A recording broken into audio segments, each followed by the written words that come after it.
Dr. Sophie Messager, and this is the Wisdom Messenger podcast.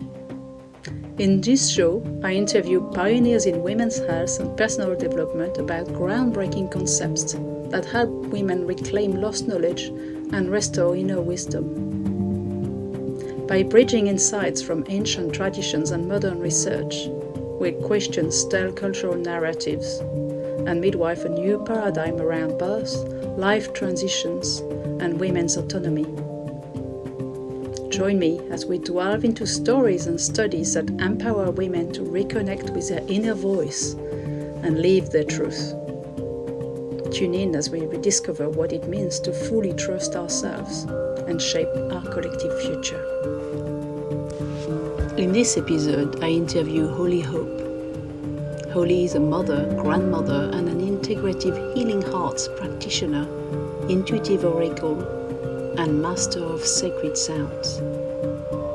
In this episode, we explore Hollie's journey into drumming as a sacred healing practice and its scientifically backed benefits for stress relief, empowerment, emotional release, and trauma recovery, especially among women. So welcome to this episode of the Wisdom Messenger podcast, and today I'm delighted to interview Hollie Hope, who is a drum healer, and we're going to talk about, Hollie Hope is a healer and a drum healer and many other things, but today we're going to talk about the healing power of the sacred drum. So I thought maybe, Hollie, you can start by telling us a bit more about what got you into the whole drumming. Yes. Thank you. Yeah. So the drum actually wasn't something that I ever sought out. It was something that found me. And kind of a simplified version is when I had been a healer and did different practices, activating, healing within people. I had been doing that for about 8 years. And, we had all these miracles and all this beautiful work happening. And I ended up being invited to a drum circle. And so the local Native Americans did a drum circle as a fundraiser and awareness. And these beautiful men would bring this gigantic drum. And it was a powwow drum. And they were drumming. And at the time, I didn't know how to drum. I didn't feel like it was something that I was allowed to do as not just a woman, but a non-Native American woman. I do have some in my DNA, but it's a very small amount. And so there's this very much what is appropriate. And I had been invited by the beautiful elders to drum. And I said, oh, no, that's not for me. That's not for me. And because I had so much abuse in my past and so much violence with men, I really thought that I needed to be very careful and not overstep my bounds. And I needed to make sure that when I did something that it wouldn't be anything that could cause anyone to feel uncomfortable in any way, shape, or form. And so the elder handed me a drumstick. He says, you should drum. And I was like, no, it's not for me, not for me. Finally, another woman sat next to me and she's like, here, drum. And I said, okay, it's now more uncomfortable for me to refuse to drum than it is for me just to do it and mess it up, because I didn't know how. And I didn't want to break it. And I was so worried and all in my head. And I grabbed the drumstick and I drummed the middle of this huge drum. And it was like this jolt of energy went from the base of the drum into the earth and then up through my bare feet. And it like zinged through my whole body until it got to my heart. And it felt like something cracked open.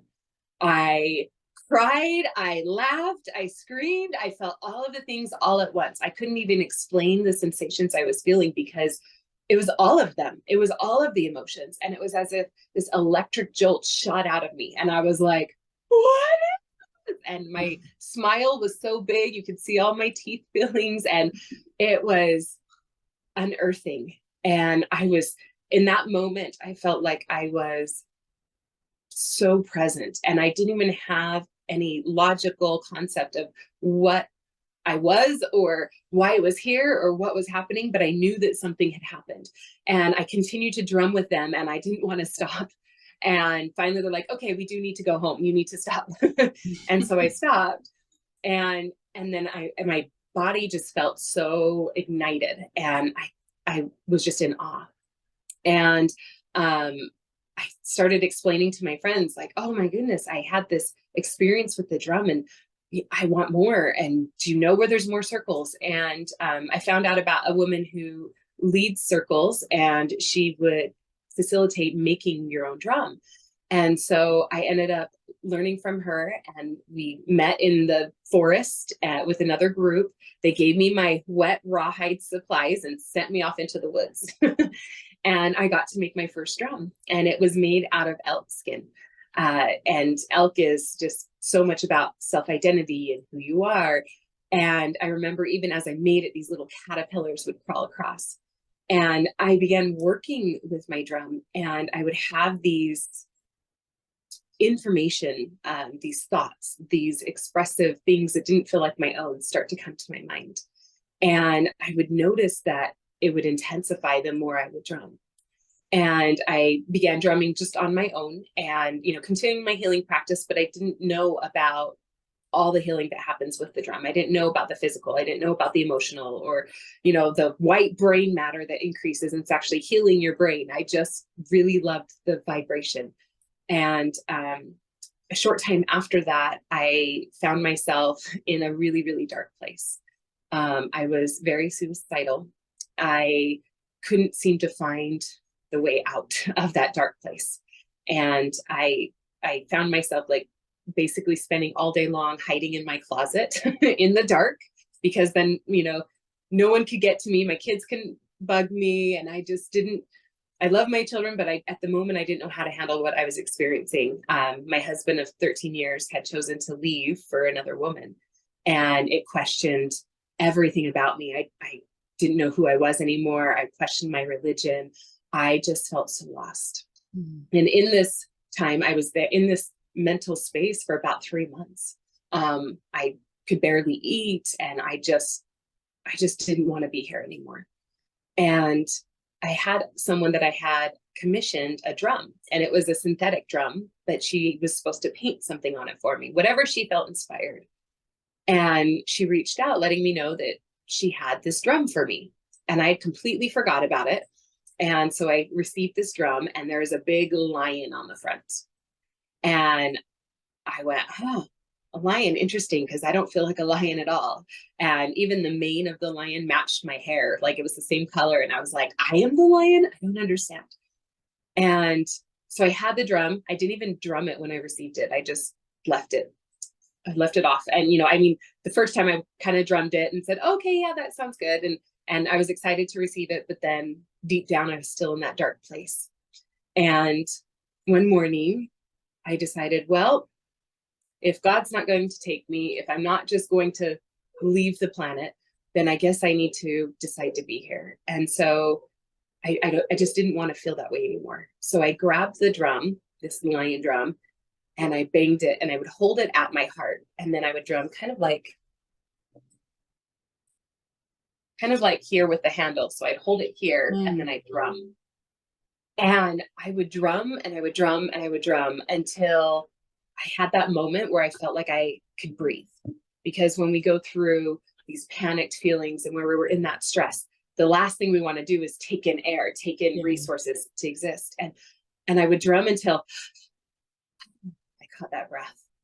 And I then decided every morning I would drum until I could get just one breath. And some mornings I would scream, some mornings I would cry and just snot all over the drum, and some mornings I would wander around my house. But then what I found was over some time, I started to feel a little bit more okay. And as I continued to work on healing myself, the drum was a huge part of that, because it would move the things that I didn't have a vocabulary for. It would get the stuff that I was feeling that I couldn't even comprehend. And at that moment, it ended up becoming such a beautiful partner in my whole life. And then as I continued to work with the drum, people started to reach out, and they're like, hey, you have a drum? Can I drum with you? Can you drum me? And I began incorporating the sound healing into my practice, and then studying that deeper. And now it's really beautiful, because I get to teach people how to incorporate the drum in their lives, how to use it, what it can do. And then I still get to be amazed at how the drum is able to create new experiences for every new person, just depending on what they're working with. It's like this universal healing that can be received in a way that is so personal at the same time. So that's kind of how I got started. And I had many times where there were memories that would come, or the earth would teach me something that was imprinted in the land that had to do with the drum, or even how to tie a specific drum, or the animal would kind of come through as I was working with them. And it's been so amazing to just experience that in its raw form. So yeah, that's kind of how I got to be here. Never expected it. So how did you go from there to starting to, how did it grow that you started to, because to how long ago was that you had that first experience with the drum? About 7 years ago. Okay, so what happened over the last 7 years? How did you go from having the experience for yourself to starting to, because now you make drums, you support people in making drums, you know, how did the process happen there? Yeah, well, it's a very gradual process. I found women who were drum makers and would sit with them and ask questions, and they would teach me. And then people just started reaching out. They would find me. I didn't really tell a lot of people that I did it, but it's just with the drum, it's almost like it calls you in. And if you're meant to be there, you're there. So I teach people how to do the healing work I do, and connecting with spirit, and helping people find negative emotions that they have, and distortions in what they get to receive. And so as I would teach these practitioners, they would fall in love with the drum as well. So I began just teaching, and then I'd get more information, and then I would share it, and I'd get more information, and I'd share it. And I feel like with anything that we're learning, the more it's received and the more it's given, it creates this open void for more information to come in. And so it's kind of this steady flow of pieces. I just began hosting drum ceremonies, which are a little bit different than a circle. So a drum circle is we drum, we connect, we play different rhythms, we play the same rhythm, and it's allowing us to come together in that unity of sound. A drum ceremony is a little bit different because we set aside sacred space for intent focused healing. So we come in with a specific pain, a specific challenge, or a specific desire that we have, and we release by witnessing one another, by drumming for one another. And the drum ceremonies, we started to do them every full moon, and then we started to do them every new moon as well. And so, or whenever it just seemed like the energy of the earth needed a reprieve, it just needed to be a little bit softer. Yeah, and it was just people seemed to find, and then they would bring someone, or we would gather, and the more that is shared, then the more it expands. So yeah, it's just, I can't say that there was a specific, like, this happened, then this happened, then this happened. It's just been a gradual kind of a building, just like with sound. It starts with an impact, and then it ripples. And so in that rippling, it's almost like there's the call of the drum that's gathering everyone together. And so it just became such a part of my life. And then as other people study and they share their wisdom, then I can share my wisdom, and then we collaborate, and then we both have more wisdom, and then more people come in, and that's actually how it's expanded. Yeah. So I know it's probably complicated to give a simple answer, but if you were going to share a theme of what you see the drum does for women, especially for women who have never done drumming, can you describe it? I know everybody's unique and different, but can you describe what you see happen? What makes people come to it? And then what journey do they have as they bring the drumming into their life? Well, one of the things that I find it does the most often is it helps to open up parts that are dormant or quiet or stagnant. As women, we learn to withhold and hold in, even our moon cycles, we have cramps and pain because we're holding what our body's trying to release. We're not flowing with it and allowing that femininity in there. So one of the things that it does is it starts to open things up, and it allows us to open up to ourselves, and it allows that beat of the drum to connect with our own heartbeat and dial us back into ourselves. And then when we get back into ourselves, we start to see what's there that doesn't belong. So, you know, this pain of grief that might be in a part of the body, or this fear that you're too much or not enough will come up. A lot of times, especially women, there's some type of, I call it a primal purge or release, where it's like we want to cry, or we feel like we want to scream, or we will feel like we just want to be heard and seen. And there's this mental thing that happens sometimes when we're first drumming, and it's like, oh no, can I scream if I want to scream? Am I okay to cry? Am I okay to be me? Am I okay to be expressive? And I think one of the biggest things is being able to sit with those and have a specific emotion that's coming up and have it move from your body, because it's not in alignment with the body.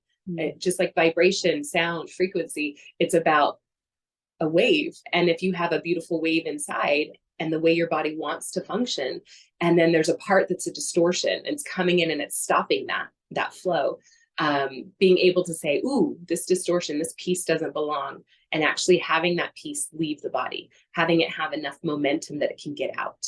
And especially when we drum together, because there's this wound with women where, you know, another woman's competition, another woman's going to take my man, another woman's going to belittle me. And, you know, especially if we have problems with our mother or our daughters or our sisters and friends, a lot of women are afraid of women. And so them being able to see that women are safe, that women are that love space that they can feel, it moves out, like, for example, the distortion of like women aren't safe, and that can move from the body, and maybe pain and betrayal from another woman can leave the body. And then we're able to have that comfort and that love come in that open space. And it's like we reprogram our bodies into wholeness again. So remembering who we are and remembering that we are love, and being able to have our body be our own body again. That's kind of one of the things that I find a lot of women really, really love experiencing is, oh, I'm okay. Oh, I'm not too much. Oh, I'm enough. And, you know, for me, I see most of the emotional side is really what heals more than anything else. Just because that's also what my work is very much in. So that's kind of what I try and focus on calling out. So having that emotional release, having that emotional receiving again of the positive emotions, and that connection. Very hard to say a simple answer. Can you tell? I know that there's like. Can you tell a story without identifying? So, can you tell a couple of examples of stories? I know that we need to keep usually stories of healing confidential, but do you have a couple of stories you could share that exemplify that, but without specifically or naming people if you can't name them, or naming them if people are happy to be named? Well, there is one woman that she shares the story publicly, so I don't feel like it's a breach of confidentiality to share. And it's a little bit more of an intimate story. We had a women's ceremony. We had 22 women, and we formed several circles around one specific woman.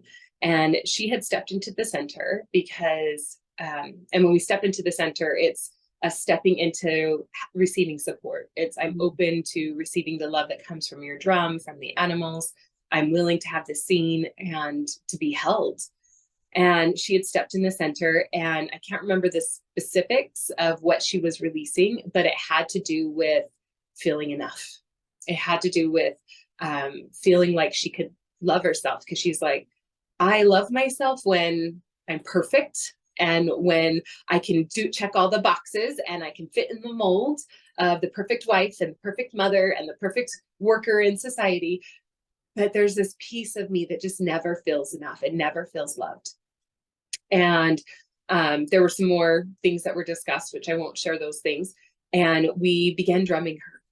And we had 2 circles of women. So she was in the center, there's a circle around, and then the outer circle. And then there was even a woman who was standing on a chair over the circle with this giant drum. that was singing a beautiful healing song. And so you have this angelic voice from above, these guttural drums from below, and we began drumming her. And within a few moments, she ended up feeling this tingling sensation, and then she fell to the ground. And it was a soft fall. Somebody caught her because we were all right there, and we were only focused on her releasing this. She fell to the ground, and she began to feel pain in her uterus. And she began to have all these sensations and emotions. She began sobbing. And part of my gifts is when it's appropriate and it has to do with what we're working on, I'll see things. And I saw this like black sludge that was in her womb space, and she had her legs open, and it was coming out through her yoni. And it was like, oh, there's something in there that's not moving out, that she's trying to move out, and we get to support her in moving this dark energy out. And so I grabbed a really big crystal, and I informed her, this is a crystal, you are safe, I'm going to place it at your yoni. And I did, and instantly she felt a sensation, she felt a releasing. Then there was some more guidance, kind of like giving a birth. And you know this very well. And she was basically birthing out this thing that did not belong in her. And she screamed, and there were statements to scream. And she was basically just purging her body of this horrible energy that she felt was in her.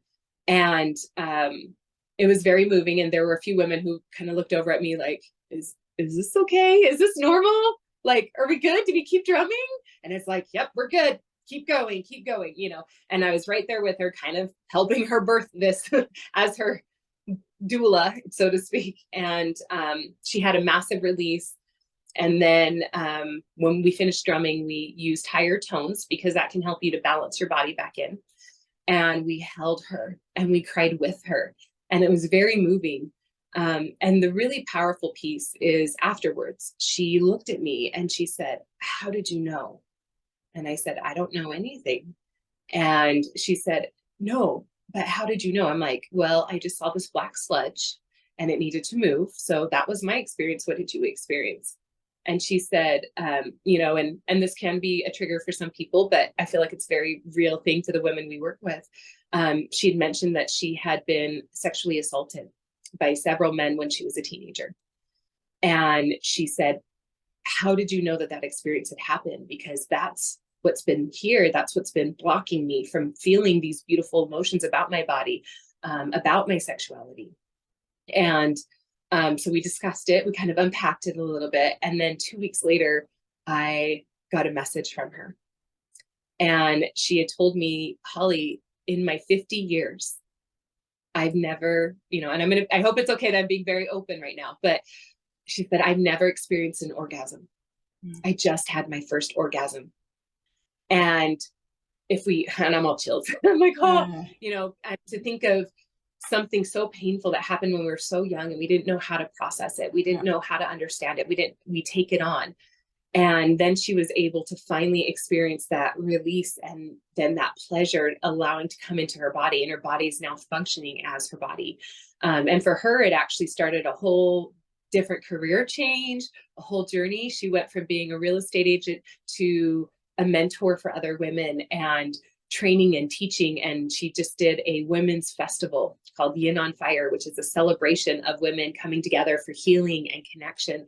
And it activated this whole feminine side of her and her own personal power.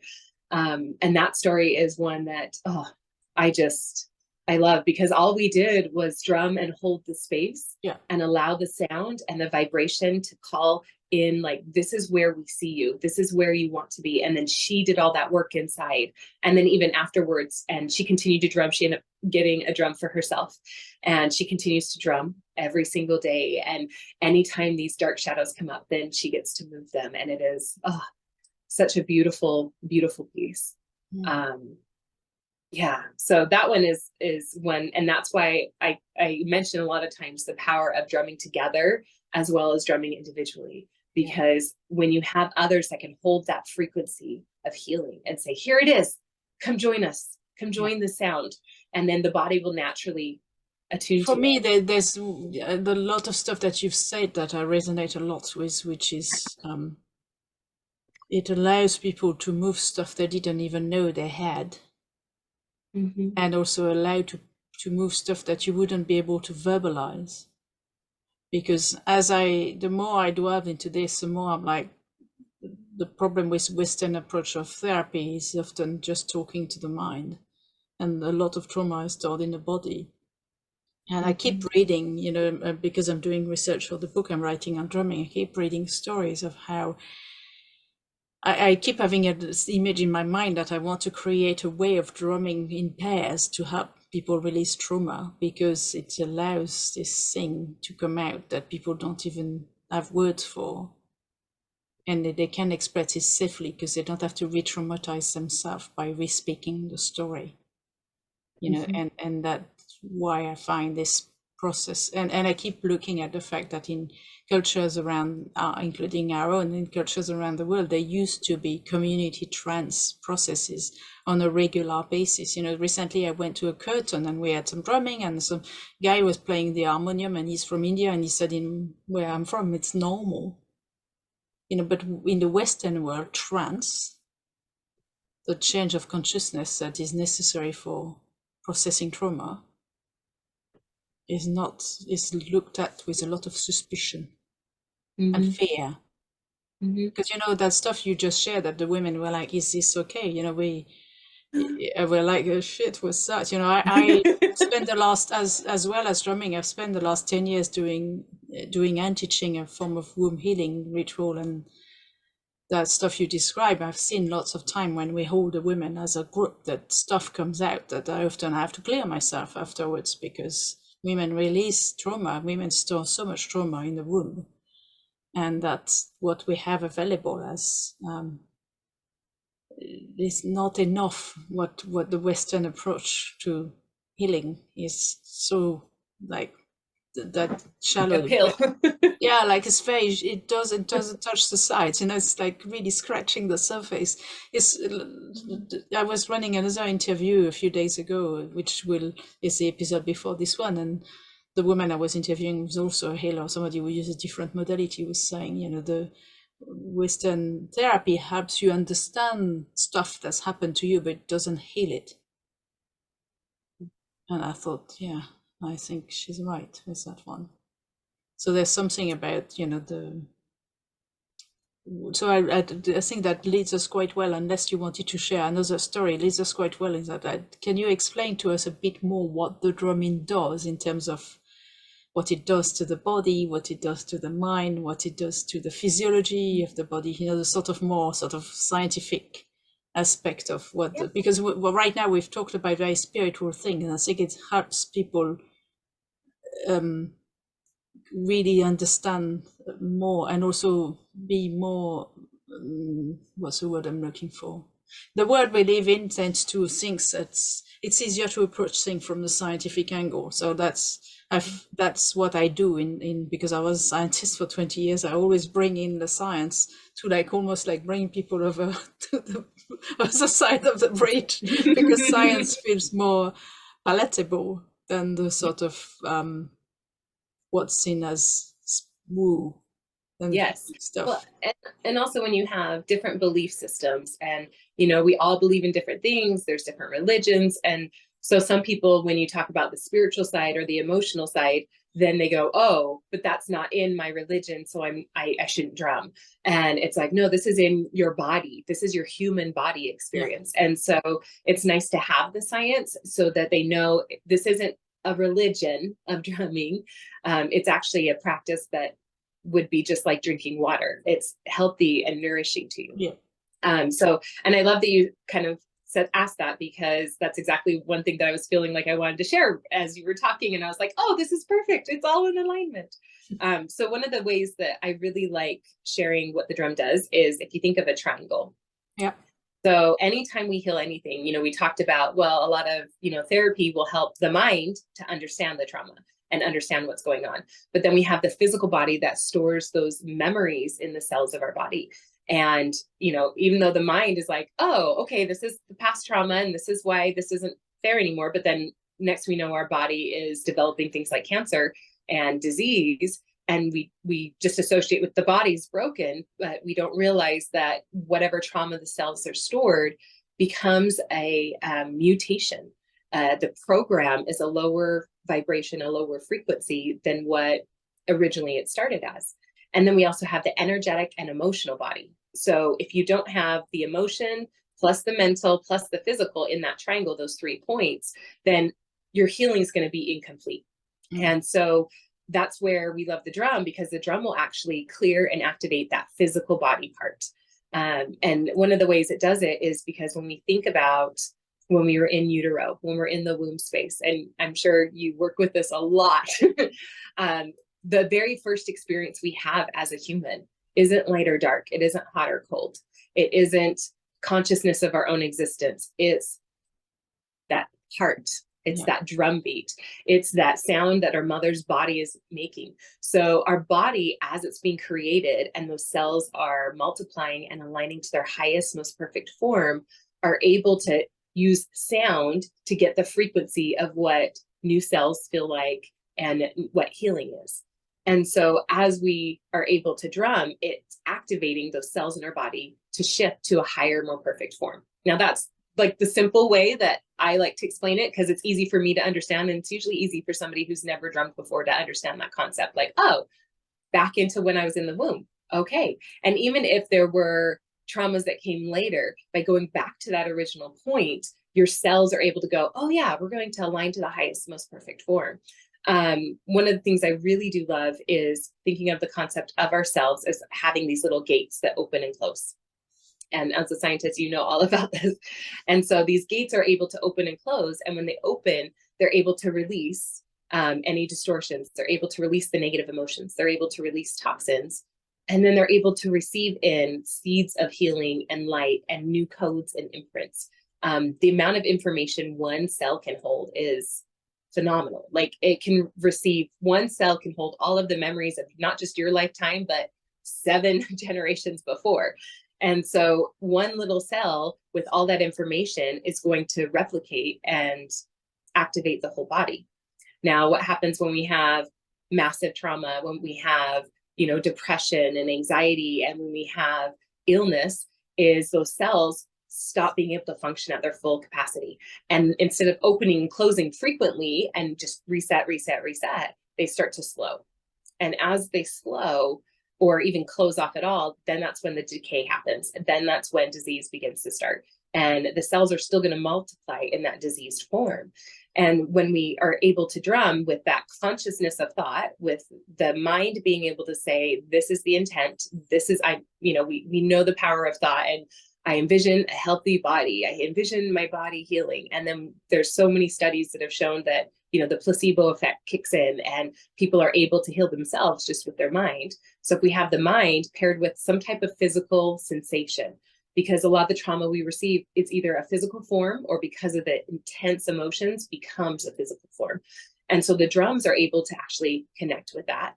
And then we have the emotional and the energetical. So that piece that says, oh, this is what grief feels like. It feels like this gut punch in my stomach, feels a little sick to my stomach. Okay, now I have a physical sensation. I have an emotional sensation. What is causing it? We find it. Then we can drum and it can actually shift it. And then those cells now are called to align.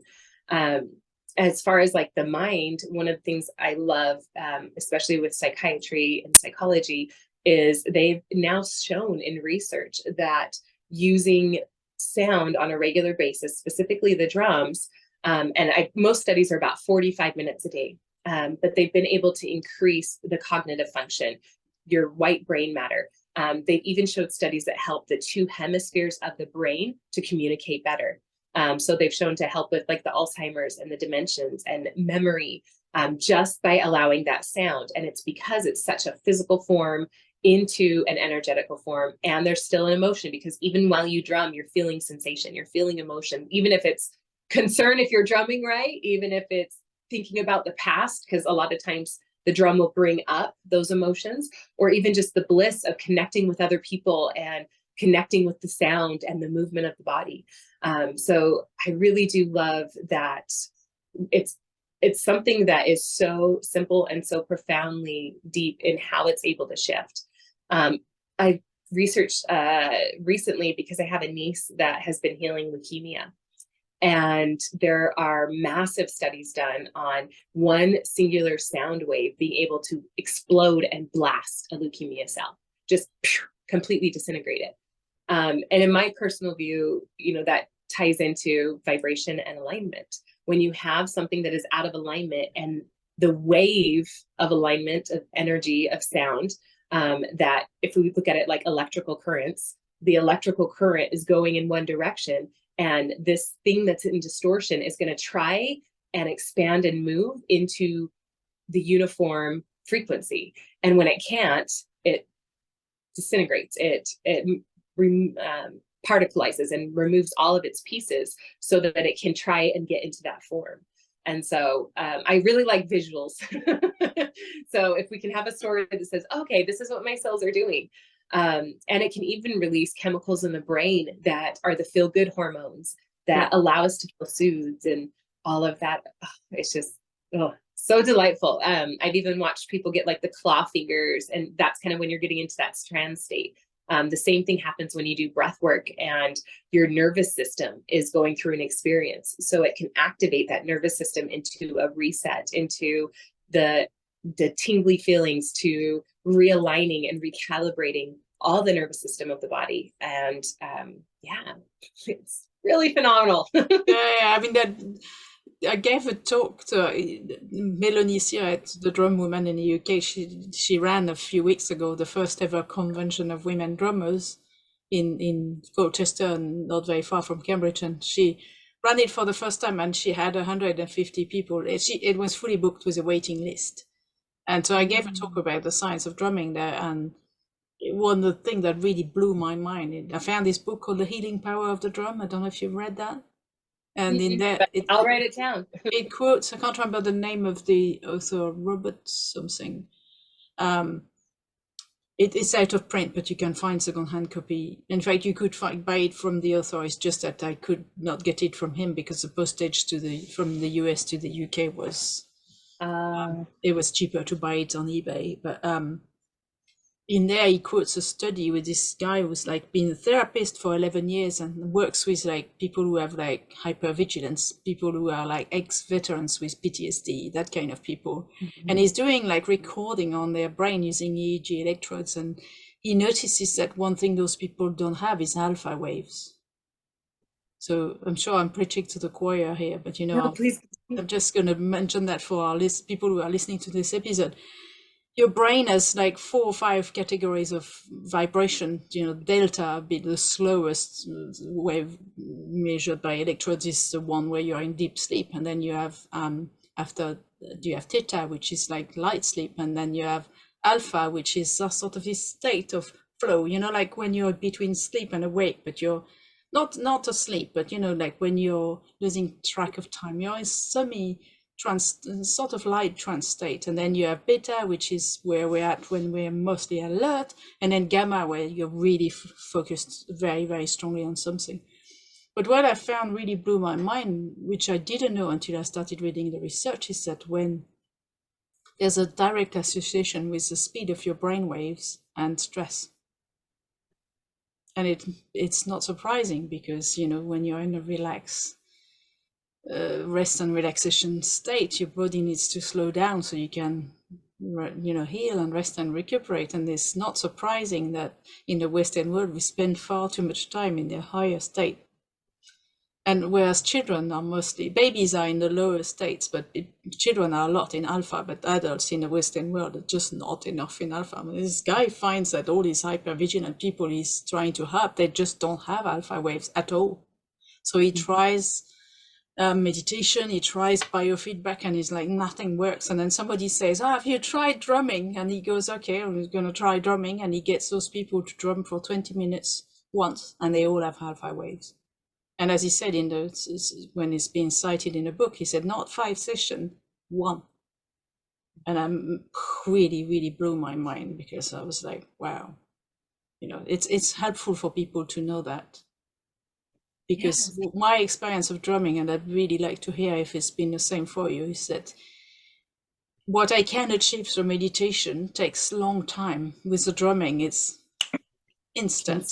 It's not an effort. That's why I try to encourage people to have drumming as their practice, because drumming, for me, it's joyful, it's fun, and it doesn't feel like I have to work hard at changing my brain state.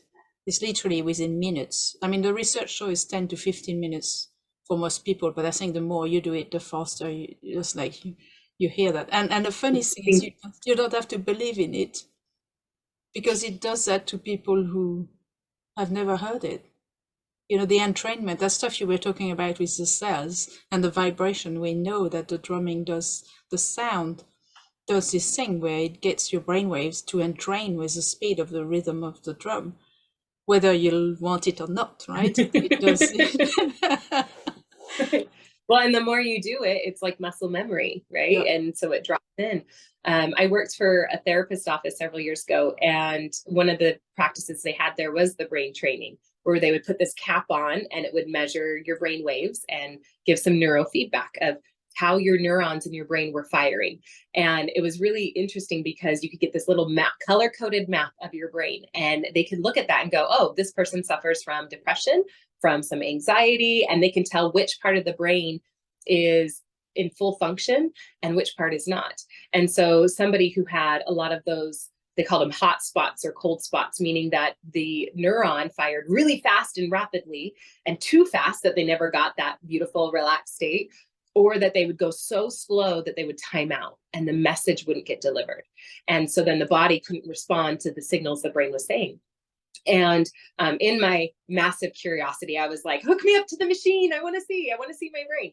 And we looked at it and we're like, okay, there's some hot spots here. Okay, so there's a piece here and there's a piece here. And so then we began training the brain. And so they do some sort of visual stimuli.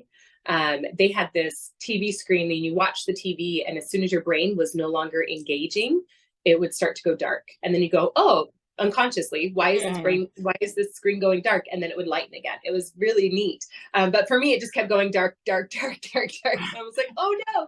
I'm like, oh, that's because I don't watch TV. It's not enough of a stimuli. I'll go into my head and I'll think about things. And so we began doing different puzzles, and I would do puzzles or I would read, and I had to keep my brain active so that they could train this particular part of my brain. And the way they trained it was with little ear headphones, and they would play a series of sound, little chimes and dings and lower tones, and those tones would get it to fire. But again, it works sometimes, but then sometimes it wouldn't. But it was a very similar experience where, but if you incorporate the actual drum, there's a physical vibration, so that if the reason the brain is not firing is because we're too much in our heads and in our mind, and our body isn't connecting the signal, it's like the vibration is allowing more receptivity of those signals. And so it becomes this dance between your body and your mind and allowing it to flow. And even when we drum, I tell people, as you're drumming, you may have a specific beat you're drumming, but if you forget that you're drumming, it's good. If you're like, oh, wait, what was I doing? That's good, because you're going into that trance state. You're going into that meditative state. And especially for people like me, that if I were to sit, I mean, now I've practiced for years, so it's a little bit better. But normally, like if you're to tell me to sit and think of nothing or meditate and envision this, I am, but my to-do list is going to kick in. My butt's going to get sore. I'm going to be like, oh, it's scratchy in here. And then I'm like, no, just be with the itch and just be present in your body. It's really challenging. And it's this mind over matter, which is why meditation is so effective when you can master that. But for those of us who really feel challenged with that, drumming is a beautiful way, because it allows you to go right into that meditative state, because you're already doing something. So I call it like an active meditation. It's the same thing when we garden or when we hike. We're doing something so that our mind has permission to let go and relax. And, you know, I love when you can just, I have no idea how long I've been drumming, but I'm doing it. And oh, I forgot to breathe. Oh, make sure we breathe. And then you go back into it. And it just creates that state of relaxation that we get from long periods of time thinking of nothing. You can drum and get your mind to go in that same space of thinking of nothing. Yeah, what I feel when drumming is that it gets, you know, when you're stressed and worried about something and it gets all tight like a bow, and there's no room for anything. Well, when you drum, it's like it loosens the ball, and you can sort of look at the problem from the side and go, oh yeah, I could try this, I could try that. That's what I feel the drumming does. It loosens the brain. The analogy I've often liked to take when I started having drumming or sound healing in my life, and I would go to have somebody give me like a drumming session or a sound bath, and I would be like, it's like having a massage in your brain. Because it suddenly just, when you're trying, it's a bit like when you've forgotten something, like, and you try very hard to remember that's something that you've forgotten, and the more you try, the more it eludes you. That if you just loosen and sit back, it comes back usually. And there's the same kind of thing about the drumming that sort of gets the brain to be fluid and free, and then you can start looking at things from a completely different analogy. That, yeah, like another friend of mine the other day in the previous episode, Alexia, she was talking about, the level of consciousness is a bit like when you're in the forest, you can't see, but if you can elevate yourself above the forest, if you're lost in the forest, you can't see, but if you can elevate yourself, you go, oh, there's a road over there, or there's a lake over there, or that kind of thing. That the perspective, yeah, I feel that it does that. Well, and also there's the vibration itself, physically what it does to our bodies.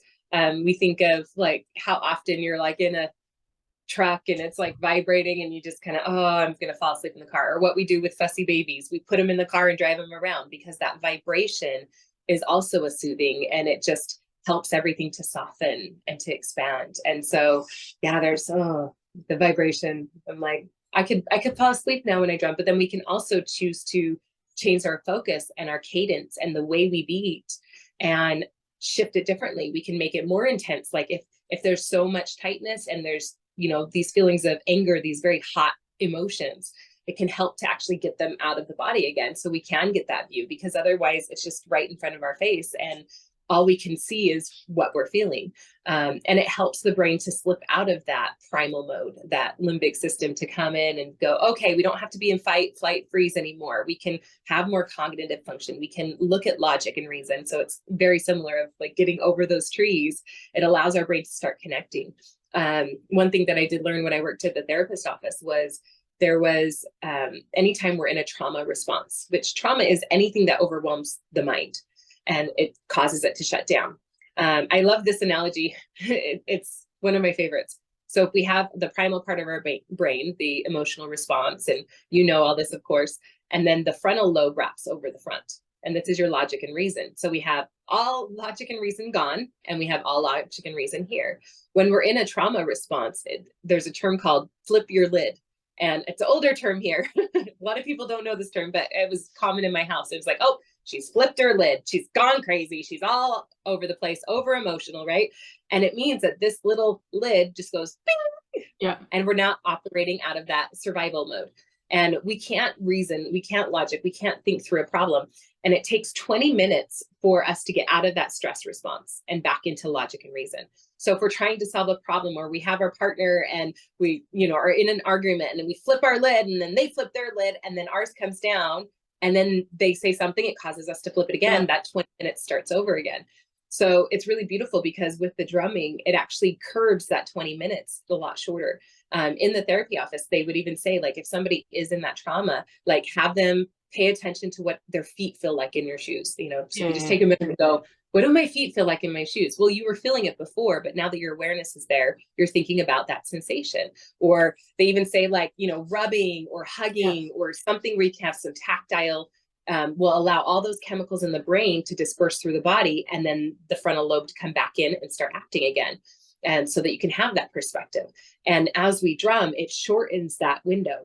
So you're able to get back to logic and reason so much faster, just because it's allowing that chemical to disperse instantly with all of the vibration. So I really love that piece, because, anytime I say, well, you're having a day, then just take a minute and go drum. I even have this dear woman who, she had me make a drum for her, and it was for her timeout corner for her children. So when they needed a timeout and you have to go stick your nose in the corner, they had the drum right there, so they could get the drum, and here they're mad because they can't have their way, or they're upset and they're not allowing their emotions to be regulated. So instead of just pouting in the corner and getting more mad and more fueled, this beautiful mother had a drum there. So the kids would pick up the drum and they'd be like, I'm going to be so loud. And they'd start banging the drum the whole time they're in timeout. And it would regulate their nervous system. And then, after the timeout, they would talk about what did we do? What are we going to do different? And it ended up, instead of being a punishment, it ended up being a moment for recalibration, for resetting, which was the idea of timeout in the first place. Go take a moment and reset yourself, or get some clarity on the situation, because now the emotions are just running away. And it was really beautiful, because I still laugh, because even one of her children, like, he still drums with it. And he even says, like, in his mind, I'm going to be so loud. I'm so mad, and I'm going to make you mad by being so loud. And it's actually helping him to move and regulate that. And so even just simple things like that help us to come back to who we are. And when we get all distracted and caught up in all the things that the world can tell us we need to have present, that we don't. Yeah. I mean, when you share the timeout thing, my heart sinks. This is different, obviously, but because many of us will have had that as an upbringing, of the idea that you only want to be seen when you're pleasant. And when you're having anger, frustration, don't do as you're told. You're basically expected to go away and deal with it on your own. And then we wonder why, when we impact that on toddlers, and then we wonder why people won't come to us. I've often said that as somebody who works with parents, I've often said, we set up the idea that when you're having difficult emotion, you're on your own. If you do that with your toddler, no wonder when they're a teenager and they've got drug problems or relationship problems, and they're not going to come to you, because they integrated the idea that when they have difficult emotion, you're on your own. Because I don't know what it's like where you're at, but in the UK, this idea of sending the child in basically isolation when they've not done something that the parents approve of, it's very, very present as an idea. The French do it too. It's like, go to your room, basically. They even in England have this thing called the naughty step, where they get the child to sit on the step of the stairs to think about the bad behavior. And I'm like, people need to stuff it down. Yeah. And even with my children, I did that. I would tell them, go and reset yourself and figure it out. And, and I can say that without any shame, because I didn't know any better. My home was very violent and abusive. So I thought I was being an amazing mother by saying, go pull yourself together and then come back. Go behave appropriately. But, I was a very young mother. I was pregnant at 14. And so for me, I didn't even know how to manage my own emotions. I just knew how to stuff them and how to hold them and put on a happy face, and inside just feel like I'm falling apart. I even mentioned the story of me in my closet, like, hi, everybody, I'm very suicidal. So I'm going to go in my closet and be all alone until it goes away, and then it wouldn't. And so I think it is something that gets to be spoken to, because, now that I know better, obviously I can do better. And I get to tend my little grandson, and he's still too young to ever have an emotional eruption that's not celebrate. Like, even when he cries, it's just so beautiful. I'm like, oh, I think you miss your mom right now. Let's go run some water and move some of this, and I'll drum him, and he loves it. And it's not that it's a problem. Like, sometimes I'll even just watch him, and I'm just like, you're just so beautiful, even though you're just tired right now, and you're just so beautiful, and I'll give you whatever you need. And I do think a lot of times that's why, coming back to the drum, why it can move so much, because I know in the culture I live in, emotions are meant to be suppressed. You stuff it down all the way, especially you put it in this little womb bag. Especially in women. And then we wonder why our menstruations are so painful, and we wonder why we never feel like we can express ourselves, because the true feminine is wild and expressive and emotional and intuitive, and she is too much, and she lets and not in a hurtful way, but in an expressive way. And that's one thing that I feel like I love that the drum gives, is it gives us permission to be whatever you are, permission to be loud, permission to be seen when you are receiving support, or even a little wild. Like, every once in a while, somebody will be drumming and they're like, this is kind of weird. This is kind of wild. Like, I'm literally drumming and I have these sounds I want to make in my body, and I, even singing, or grunts or Yeah, growls, yeah, like yeah. very primal parts. And it's like, this is a natural part of the process. Like when you watch women that are birthing, they go very primal and they are growling and groaning. And sometimes those sounds feel so good to make, but we don't ever allow ourselves permission to make them, especially when others are around. Yeah, I mean, one of the thing I've been reading a lot about trance, and I'm fascinated to think that one of the problems in our culture is we see that either we are a rational, proper individual, or we are, wild. Like, I believe when I've read around like colonization, and then people went and got exposed to rituals that involved this kind of trance work, and people were like, because in our culture, we think you're either that or that. We don't accept the dichotomy. We don't accept the need for that self-expression to be unrestrained. And yeah, I have, one of the themes in my drum circles is, since I started them 3 years ago, is that I have a lot of people who come who've never been to anything like that, don't own a drum. The majority of people who come don't own a drum. Slowly, some of them start to own them, which makes my day. Yes. But I also have quite a few times noticed people drum so hard, to the point that sometimes I worry about the drum, and people just drum so hard sometimes that the drum head, the beater head's flown off, and that they clearly are releasing stuff that's they've not been given permission or been in a space safe enough to be able to. And I've noticed that then after a while, those people don't need to drum so hard anymore, but Mm-mm. They've gotten it out. it's a safe space that I've been asking a lot of feedback because of the book, and I've been asking people, what does it do for, and collecting stories, and then there's certainly a lot of people saying it's a safe space to express yourself.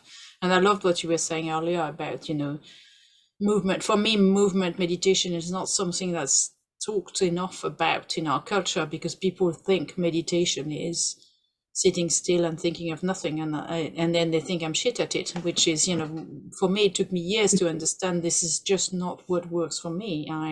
My meditation is drumming. I do a form of mindful dancing called 5 rhythms, and I do wild swimming all year round, even when it's having to break the ice to get in the water. Oh. And those things, they are embodied, and spending time in nature. I think, again, there's what I do. I don't know where you do your drumming, but I do mine in a geodome inside a private woodland, because I felt it was really important to have it on the land, in the land, away from civilization somehow, really grounded and giving people that experience. At the moment in the UK right now, it's really dark when we do the drum circle. People have to walk through the woods in the dark to get to the I'm like, oh, how beautiful.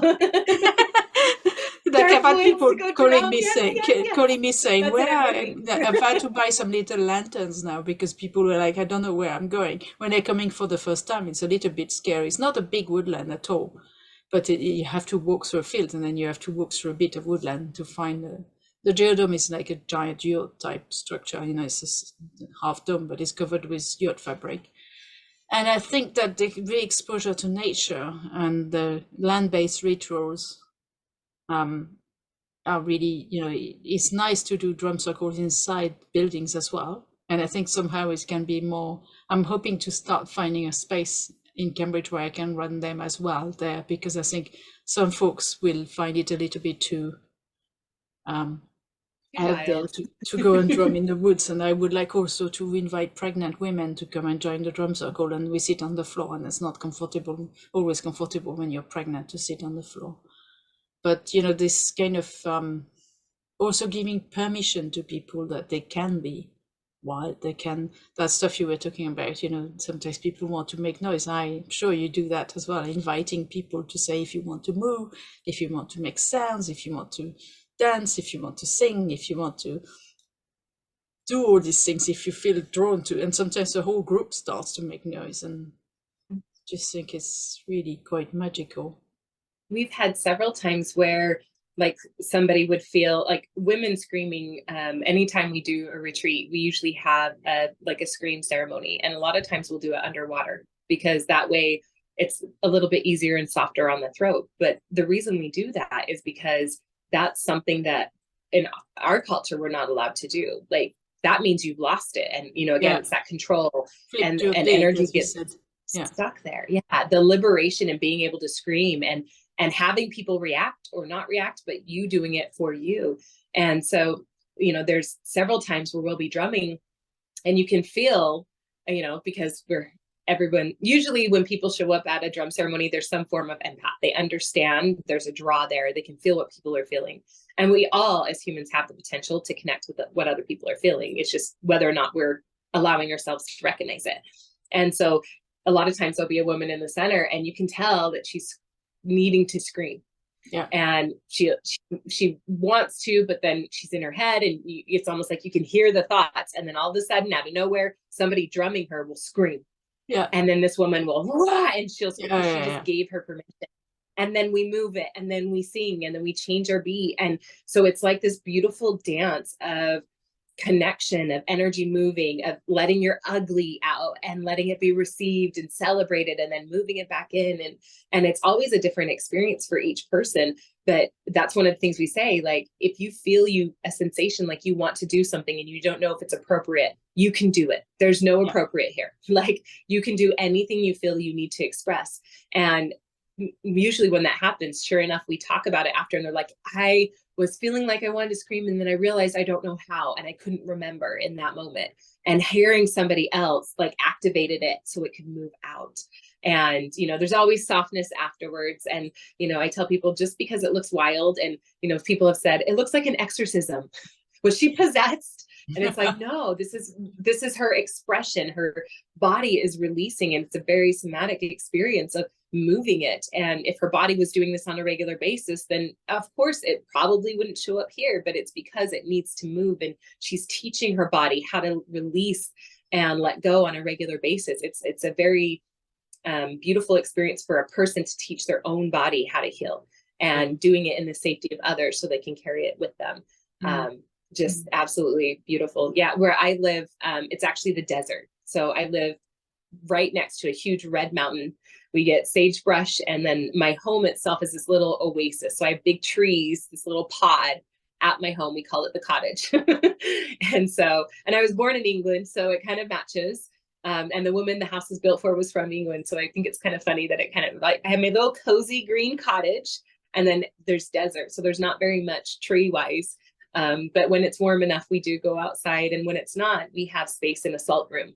So the whole room is lined with salt. The floor is granulated salt. We have it infused in the air, which helps to create a nice ionized 0 point, a diffusion of energies and things that turn up. Because outdoors, it's nice. Somebody releases something and it goes into the earth and it gets absorbed and moved into different energy. But in a box, in a room, sometimes that's a little more challenging. And so we like to use the salts for that purpose. When it's like right now, it's too cold to be outside. So we go and we have the salt, and it's a night, and we darken the lights, and we just stay in our little womb space of salts. So you've got a book, Hollie, coming out in January, is that right? Yes. Yeah, and coming out in January 2024. So do you want to tell us a little bit about the book before we wrap this up? Yes. So the book is called The Sacred Healing Drum, and it's the divine wisdoms of sound, of the earth, and healing with women, especially. It's for all people, however, but it's directly created from the stories with women. And it's the full journey of how the drums found me, and my process of healing with them. Very tangible, very direct.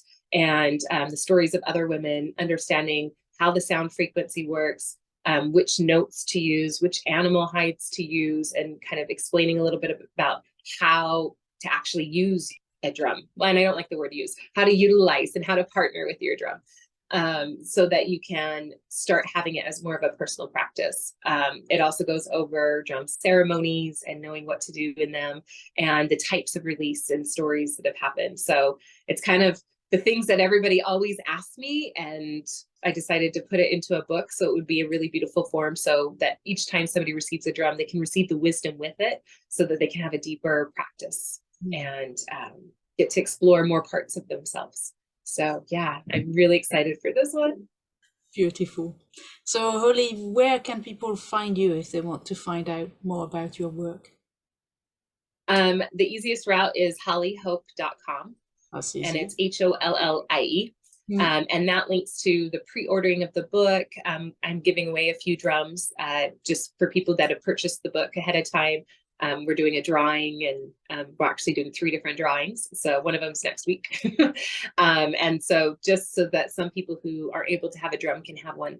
And yeah, that's probably the easiest. On Instagram, I'm Hollie Hope, and Facebook, it's The Beauty of Perspective, which is the name of my business. So Beautiful. and also like the trees and everything. I'll put the link under this recording. So thank you very much for coming to the podcast, Hollie. I was really delighted to have this conversation with you and keep sharing the magic power of the sacred drum. Thank you.